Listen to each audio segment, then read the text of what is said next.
I wanted to do a quick review of The Director Should Have Shot You, Memories from the Film Trade by Alan Dean Foster. This was just released last month by Centipede Press. There were 500 signed copies and 1,000 unsigned. I was lucky enough to get a signed copy, copy 188, signed by Alan Dean Foster and David Ho. But there are still the unsigned copies available. I think they're on sale right now for $39 on the Centipede Press website, so it's an absolute steal. And hopefully you will pick it up if this interests you. So looking at the book's construction, the dust jacket is awesome. I'm a huge Alien fan, which is one of the reasons I picked this up. He wrote the adaptations for it. General black hardcover like Centipede usually releases, and one of my favorite parts, the Xenomorph on the front cover. Right, and another kind of neat little tidbit, because I can never get enough Alien, is at the end of every chapter, the Xenomorph appears at the end to signify the end of the chapter. So a really, really nice little touch that I like. As far as the book itself, right, like I'm a huge fan of the Alien franchise, as well as the films of John Carpenter, of which Foster wrote many novel adaptations.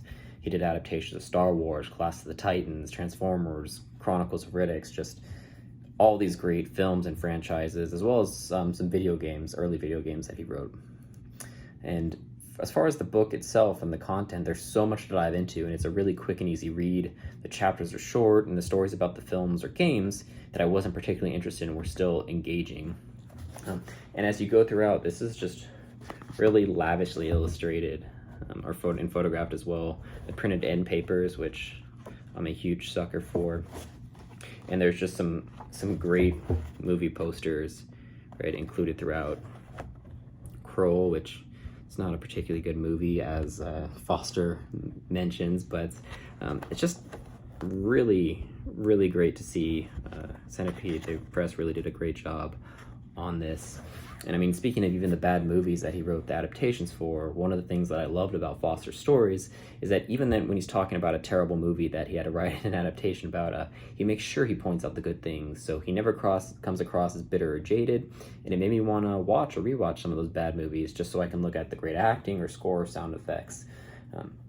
And some of the best parts of the book as well are about when he discusses the ineptitude of the Hollywood executives, such as when he's asked to write the novelization of Alien without being provided any images of the Xenomorph or the chest burster or any of the aliens. And when he requests them, he's turned down basically because and told that no, it's top secret.